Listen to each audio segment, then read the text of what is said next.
It's never too early to start looking at the breakouts for the 2026 fantasy football season, and that starts right now with the NFL Combine kicking off today here in Indianapolis. Me and Bryce DeGroat are going to look into these prospects and players to see who's going to be breaking out and who you should be targeting this year in fantasy football. So let's get into this video on Blitz Sports Media.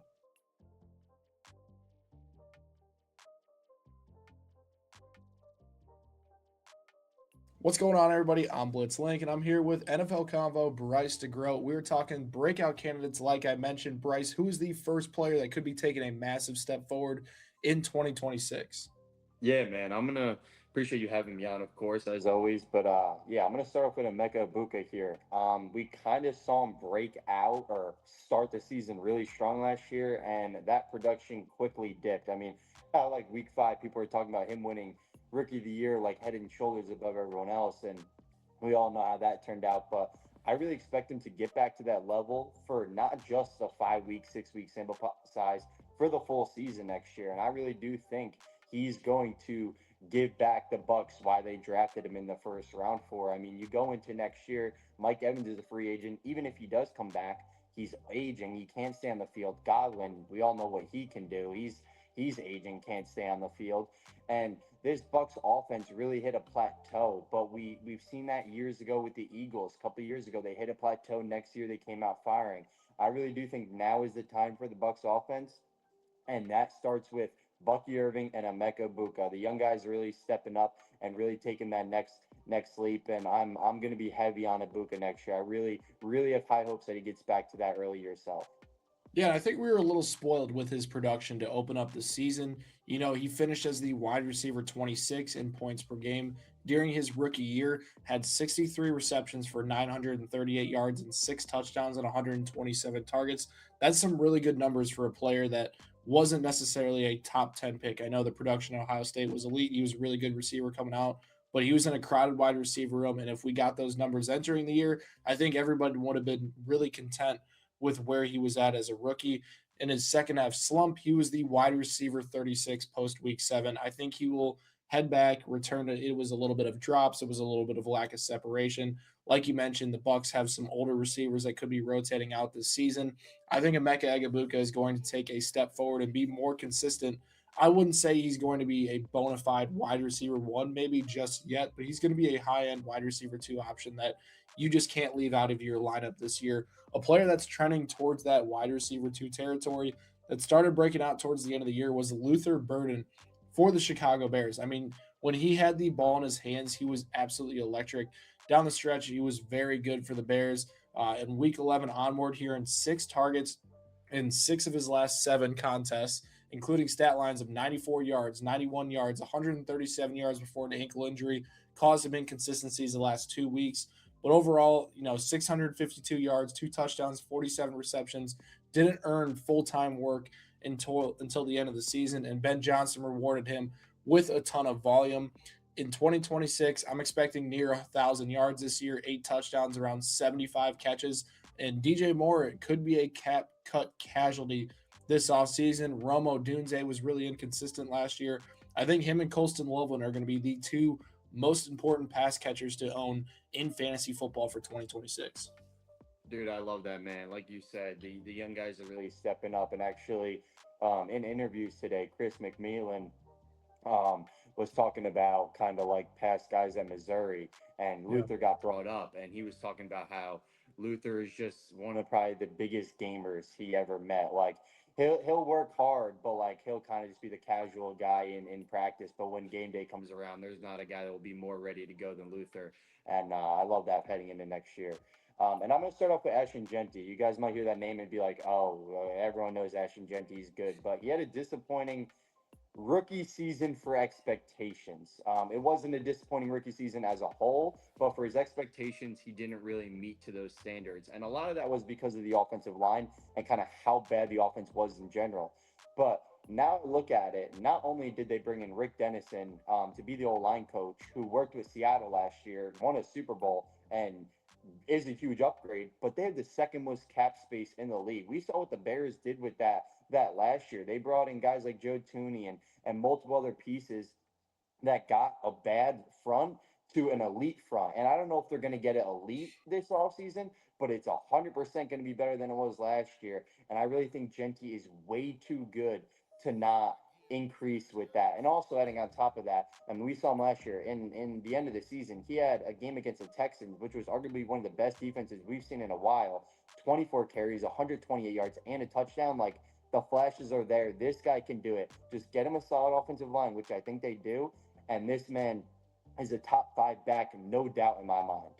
Yeah, and you look at the yards per carry drop for Jeanty. Obviously, a lot of that happens in college when guys go to the pros, but Jeanty, it was extreme. In 2023, he averaged 6.1 yards per carry. 2024, he averaged 7 yards per carry. In his first year in Las Vegas, he only averaged 3.7 yards per carry. And despite that, he finishes averaging 14.4 fantasy points per game. He still has elite upside, had 55 receptions out of the backfield last year. We know how much Clint Kubiak featured Zach Charbonnet and Kenneth Walker in the passing game this year. I'm interested to see if they bring in a little more competition to take the workload off of him slightly, but I do feel like the efficiency is going to take an uptick this year, and Ashton Jeanty is truly going to be one of those top, I want to say, 8 running backs for sure in my mind heading into the 2026 season. And, he's warranted of a late first, depending on the upgrades that Las Vegas makes here this offseason. Now, my next one, we talked about some big names that a lot of you guys know. The one guy that I think is going to be flying under the radar this offseason and a late round flyer is Terrance Ferguson for the Los Angeles Rams. Now, Ferguson, he was in a tight end committee here his first season in this Rams offense that had a ton of weapons. He was playing behind Tyler Higbee when he was healthy. He was splitting snaps with Colby Parkinson when he was in, but he showed a lot of flashes down the stretch here. He averaged 21 yards per reception, the highest among tight ends, and 17.6 average depth of target during his rookie season. He only caught 11 passes for 231 yards, but he had 3 touchdowns. Those are some elite explosiveness numbers, and I do think Tyler Higbee being a free agent will open up more of Terrance Ferguson entering year 2. He has the best yak ability, I believe, right now, potentially at the tight end position outside of a Tucker Kraft. And if he's going to be in this offense with Puka Nacua and Devontae Adams, the tight end position who got a lot of love this year for the Rams, if it facilitates that production of one guy, I think Ferguson is going to break out. And I would not be surprised if he, has an 800-yard season for the Rams this year and becomes a low-end tight end one for you guys and, has those breakout weeks. Dude, you said it best at the end there with how good that Rams offense is. If you're giving me the tight end one, a young guy like this that has shown upside on this Rams offense, feed me it all day. I mean, everyone looks to Puka and Devontae, but this tight end room was sneaky good this year. And we, like you said, we all know what this guy's capable of. So sign me up, of course. And then take us home, kind of combined here. We both agree, but Tyler Shough. I'm just going to start off by saying about Tyler Shough is I actually loved him in the draft. A lot of people kind of kept nagging on him because of his age a little bit, but I think that's one of the most overblown things when it comes to the draft. And this year we saw it. Like, he sat the bench at the beginning of the year, had probably a below average preseason. He stepped in mid-year and really turned things around for the New Orleans Saints. Like, he really, in a small sample size, demanded and made it clear that he is the franchise guy. He is the guy for the future. And I'll let Ryan take it from here, but I really like what this guy brings as just a quarterback in the first place. As long as they can just bring guys around on him and like help him develop, I think this guy's gonna be elite. Yeah, and a lot of people were discrediting Shough because of his older age coming out, a second round pick, not as high profile as, like a Shadur Sanders, didn't get the media attention as him, or Cam Ward being the 101 guy. But Shough, showed some really strong production with a lack of playmakers around him in New Orleans. They had absolutely no run game last year. Their offensive line had a ton of injuries. And outside of Chris Olave at the receiver position, it was a bunch of guys that were borderline on the roster or practice squad guys. In his final 6 games, he scored 17 plus points 4 out of those 6 games and averaged 22 points per game. That would put him as the quarterback 11 during that stretch. The Saints currently hold the 8th pick in the NFL draft. I would not be surprised if that pick is catered to Tyler Shough in an offense, whether that is a Jeremiah Love or a top end wide receiver, whoever's maybe even they get their pickings at wide receiver at 8 if no one goes there ahead of them. So they could be adding an explosive playmaker on this offense. They're finally starting to get out of all these deferred contracts they had all over all these years with Sean Payton and that older New Orleans Saints team. So they're going to have a little bit more flexibility in free agency to improve this roster as well. And I do believe that Kellen Moore is a strong offensive mind to help develop the quarterback position. We saw the impact that the Philadelphia Eagles felt after his departure, and I do think he's playing a strong role in Shough's development. The rushing upsides there as well. He scored 2 rushing touchdowns during those last 6 games, at 70 rushing yards as well. So I think with Shough, man, he's a late round target that we cannot ignore heading into next year. And a lot of people will think, man, the Saints are a bad football team. Tyler Shough can't be good. Monitor their upgrades this offseason. He could be the late round quarterback to target heading into the 2026 season.